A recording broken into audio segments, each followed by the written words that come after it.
12 rules to escape from a death trap building. Attention delivery driver, courier, or messenger. Sometimes our job takes us to a place where danger is waiting. These rules will save your life. I was a process server in PG County, Maryland. I had to serve a subpoena at this very old office building in the middle of nowhere. The building had no one at the front desk and no security guard, only 2 elevators in the middle of a dirty blank wall. Rule 1. Do get in an elevator if you don't see anyone. What if you got stuck? No one will rush up the stairs to open the door for you. The elevator of this building was old. I got in and saw that there was no L for the lobby, and only an even number floor. 2, 4, 6, 8, 10, 12. Rule 2. Make sure you know which floor has an exit. I assumed floor 2 was the lobby since it was the lowest number.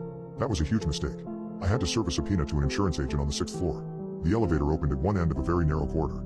The air was thick. It felt suffocating. There was no window. No noise seems to be coming out from any of the office doors. It was so quiet I could hear the bulb buzzing. Rule 3. Pay attention to the building's layout. I knocked on the door of the insurance agent's office, and no one answered. The narrow corridor started to make me feel dizzy. I hurried back to the elevator and pressed the arrow down button to get out of there. The elevator door opened.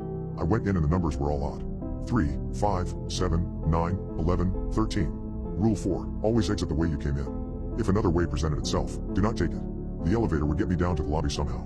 So I just pressed on 3. But nothing happened. Button didn't light up. After the elevator's door closed, I was shocked that I was going up. Did someone call it up? Why did it open on my floor and no one got out? Rule 5. Do not walk into the darkness. It opened to the 13th floor. It was complete darkness. Who called it up here? I started to get nervous. This was all very eerie. I knew I needed to get out of this place as soon as possible. I got back into the elevator. As the elevator door was closing, I could feel something moving in the darkness. Then I heard growling as the door closed. I started to get freaked out. The elevator went down very far. It opened up to a short narrow hallway with just a single door. There wasn't another elevator beside me, only the one I was in. I was surprised by this. One long hallway. To one door. I walked out of the elevator to push the door, but it was locked. Rule 6. Always assume the fire exit door is locked. They are not supposed to be locked, but fire escape doors are locked all the time. Businesses are more afraid of thieves than fire. Doing this job, I got stuck at a fire exit all time. What I didn't expect, however, was to turn around and see something that made my heart sink to my feet. There was no button to call the elevator. Rule 7. If there is no signal, go back outside first and call someone to tell them where you are. It could save your life. How was I going to get out of there? I went to the door again. I tried to peek outside through the foggy small rectangular window on the door. I saw a cleaning lady leaning against a window. I was so happy I found someone. I was about to call out to her, when I noticed her odd facial expression. Rule 8. Before approaching someone, look to see what they are doing first. The cleaning lady just stared blankly out the window. Then, suddenly, she snatched a pigeon from the window and began devouring it. She chomped on the bird, hard. The pigeon was almost as big as her head, but she kept chomping and chomping. She then tilted her head up and tried to let gravity help her swallow it. While the bird's wings were flapping and its legs were twitching, she took one more big chomp which caused the bird's body to squirt blood all over her face. Blood also dripped down on her clothes. As soon as she slightly turned my way, I quickly ducked down. To be honest, I almost crapped my pants. What is this place? I was so scared now. I ran back to the elevator, not knowing if the pigeon-eating lady saw me or not. Since there was no button to push, I banged on the elevator hard.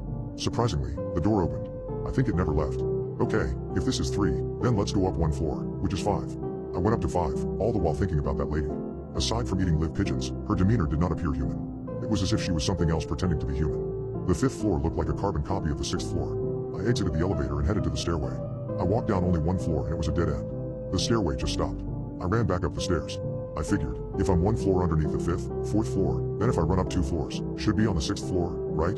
I got up and saw the sign, 2nd floor. I was so confused and frustrated I wanted to cry. Isn't the 2nd floor supposed to be the lobby? Rule 9. Realize when your surrounding is hostile. So far I operated as if this building could be understood if tried. But it was clear now that the building was designed to trap me in it. The fact that none of the floors had any windows in the corridor was by design. I also just realized something. What I did wrong under rule number 3. In the lobby, the elevator was in the middle, yet when it opened up to each floor, it was always at one end of the corridor. With extra elevator appeared on its side. That meant the building was divided in half. And that there might be up to 4 elevators. Only 2 lead to the exit and the other 2 lead to nowhere. Rule 10. If your surrounding is designed to confuse normal people, do something abnormal. I pressed down. An elevator opened up. This one was an odd number 1, and also a decoy. I entered this one and pressed it to go up, but then quickly exited the elevator, then pressed down again, hoping to summon another one. The elevator next to it opened up. This one was even. This was the first one I wrote. The lowest number was 2. I pressed it, nothing happened, which made sense in a twisted way because I was already on 2. I pressed 6. And it went down instead of up. Rule 11. Backtrack to the area where things started to go wrong the first time. The elevator door opened and I was back on the 6th floor, where the insurance agent's office was at. I remembered when I came up from the real lobby it didn't take me that long to reach this floor. I went to the stairway of this floor and walked down. Then I saw it. The lobby. I could see it through the door. But it was locked. Rule 12. If you see a way out, break anything to get to it. They had no right to trap you in the first place. I know the building was not going to play fair. I smashed the window. Just as I was getting one leg out of the small rectangular hole, I heard the sound of the stairwell door opening very loudly above, and heavy footsteps rushing down. Thinking that the only living thing I had met in this building were the pigeon-eating lady and the angry growling voice on the 13th floor, I did not want to find out which one was coming down and quickly climbed out. So that was a close call. There are some freaky office buildings out there, even in the middle of a crowded city. You see a building with barely any windows that had always been there, you have no idea what's inside. Stay safe.